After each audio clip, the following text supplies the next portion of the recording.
Yo, what's going on guys? It's Dude here, and today we're back with a brand new setup video. This time we're going to be doing the Peugeot RCZ GR3. Now this is an extremely popular car in the GR3 category, not so much in the max horsepower minimum weight category, which is what I'm used to doing for this channel, but more in the BOP side of things. So I'm going to make a setup that is actually indeed BOP friendly. Once again, I do not recommend using this car with full power and minimum weight in those sort of GR3 unrestricted lobbies, because this car is honestly really slow in a straight line. It handles extremely well, but I don't think there's a single track where it can overcome the amount of power it has or the lack thereof. So before I get into the setup, guys, 79% of the people who watch these videos are currently not subscribed, so if you could click that subscribe button, I would greatly appreciate it. Of course, we're on the way to 4,000 subscribers, and I greatly appreciate all your support. In addition, I'm also going to recommend a few setup adjustments for you guys as well, because I am seeing some of the feedback on my videos, and obviously my driving style caters to me personally, but I'm also going to give some setup adjustments and some recommendations to kind of tackle different driving styles. Yeah, without further ado, let's get right into the setup. So here we are in the Peugeot RCZ setup.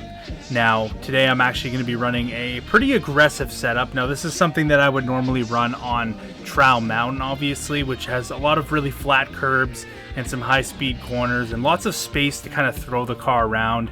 Usually on a track like Trowel Mountain, you want to have a lot of grip in the front end to get the car to rotate, and maybe balance gets thrown out the window just a little bit. So if you find the car to be excessively oversteery with this particular setup, I do recommend obviously using this setup if you can drive it, because I think it's the fastest option. But if you do find it to be too oversteery, raising the initial torque in the differential gear is going to help you a lot. I would experiment maybe putting it up to even 60. It will definitely help you off the throttle, not rotate too much. Also, if you're having issues on a track like Dragon Trail Seaside, going over the curbs, or any of those tracks that have some pretty high curbs that you have to ride over, raising the front ride height, the body height adjustment, is going to help you quite a bit. I have it at 55 again for this particular course, but it definitely wouldn't hurt to move that up to 60 to keep it equalized there. Yeah, so those are my recommendations if you want to make this car a little more stable. Otherwise, this is probably the setup that's best for the track I'm going to be doing today, as well as many other tracks with some high-speed corners and tracks where you can avoid the curbs. Now, the transmission today is actually made for max horsepower minimum weight. I think there's pretty much no circumstance you're ever going to want to run a transmission longer than this for this particular car.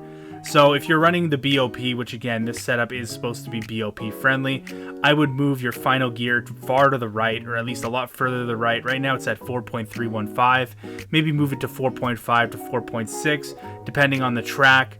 Obviously, depending on the power level of your car. You want to be able to use all 6 gears, and you usually know that you've gotten it right when at the end of the longest straight on any given track, your 6th gear is just starting to rev a little bit. Yeah, otherwise the tune is pretty self-explanatory. This car does have fantastic traction. It comes out of low-speed corners very well. It has a lot of entry oversteer still, which is a big problem with MR cars in this particular game. But overall, it's an extremely solid package, especially for PP racing. Again, if you're doing full tune lobbies with no restrictions, just GR3, I don't recommend this car pretty much anywhere. If you were to use it, I guess it would probably be on tracks with not a lot of straights. But otherwise, yeah, guys, this has been a pretty good tune.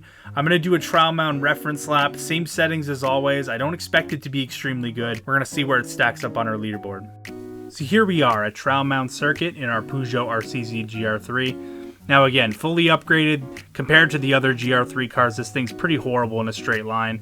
We're going to try to get the best lap possible and demonstrate this car's strengths. Into 6th gear very briefly. Turn the car in. Again, you can just barely dab on the brake, carry a lot of speed through here. This thing can carry so much speed. It's just a shame it's so slow in a straight line. Hard on the brakes.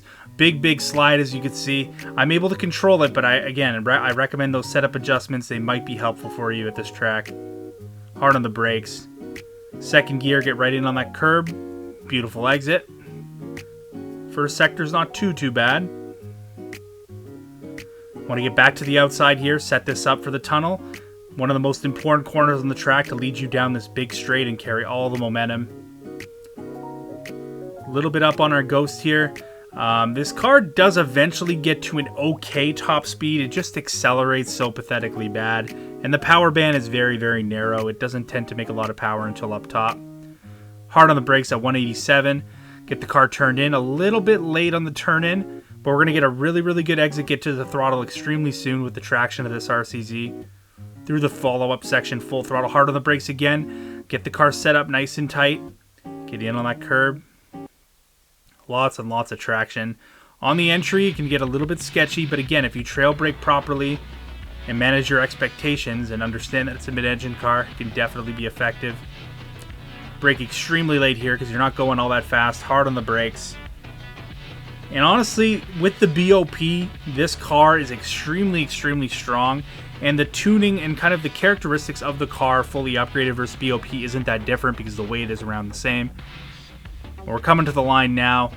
143.877. Now that's about as fast as this car will go. I'm going to be completely honest with you. I mean, there's probably a couple tenths still, but definitely not going to be leaving the mid to high 143 area, which is going to unfortunately put us here at the bottom of our leaderboard.